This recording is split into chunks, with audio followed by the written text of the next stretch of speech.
someone comes in and it's suddenly your job, you'll get more of those than you. I heard at this table earlier too, Julie was talking about simple. You know, that sounds so simple. Well, it doesn't have to be hard and complicated. That's the other misnomer. Oh, it's only going to work if it's like this big dragon that we have to slay. It has to be, you know, years in the making and millions of dollars be raised, and then it's worthy. That's crap. You know, it comes, we're in community currency. It comes from good ideas, simply not a lot of money. I just wanted to offer them, it's not always easy to know how to listen to your members or get a sense of what they're going to want to do or follow through on, and I wanted to just recommend Art of Hosting. You can go to their website and there are a lot of processes, like action cafes have been really helpful, world cafes.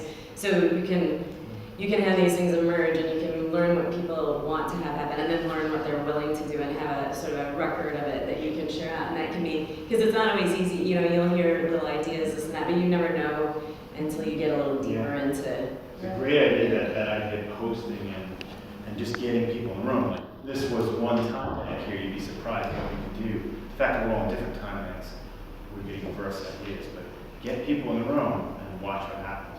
But having a forum, I think, is excellent. So here's a closing story to sum it up. And because we believe everywhere we go, everything's integrated.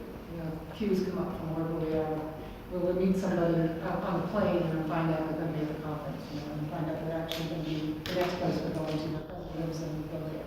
It just flows. So when I was getting the paper, the cover paper over the poster was about child care, early care and education, whatever you call it here. I used to be a child care director for 10 years. So the story is, we had a center that served the kids nobody else would serve in the whole city. These were troubled kids in foster care, behavior issues, really poor. And we had a really horrible building that we'd inherited, and it was just awful. The basement was cold, not common for kids. So we wanted to build a new building. We had zero money. I mean, zero money, plus trying to take care of it. There was a fire in the neighborhood. It was a terrible, terrible fire. It was arson induced. 4 people died, including a child. City razed the building, you know, destroyed it, and put a fence around it. And we had to walk by that every day. And it was just great tragedy. I mean, state headlines, it was news. Everybody felt terrible about it. So for 2 years, I walked around, literally looking for a lot that we could build a building and raise money for kids. And one day, a parent, dad came to me and he said, Linda, I know we want to build a new building. You know, what about where the fire was? And I had a wall emotionally. I immediately, having heard this many times before, said, it's not big enough, you know, what. And he goes, but a child died there. Wouldn't you like to replace tragedy with hope?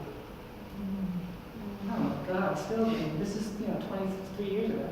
I saw that, I went out, I swear there's like flowers coming up here singing, you know, and sing the whole thing in complete light, and I went, holy shit, where have I been? You know, this is exactly where we need to go.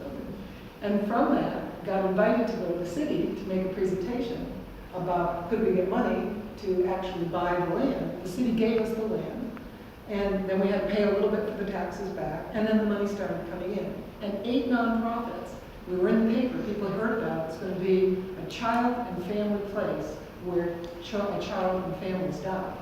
So all of a sudden, all this publicity started generating this amazing buy. And we raised $1,200,000. And it was simple, in a way. It was very difficult, it was a lot of work. But it was simple because people came because they were attracted to the healing. And they loved it. And one of those programs was the brand new program called Make Time Dollar Network, which is now our exchange Portland 20 years later. So never ever underestimate what's right there where the opportunities are without money, because the money just kept coming.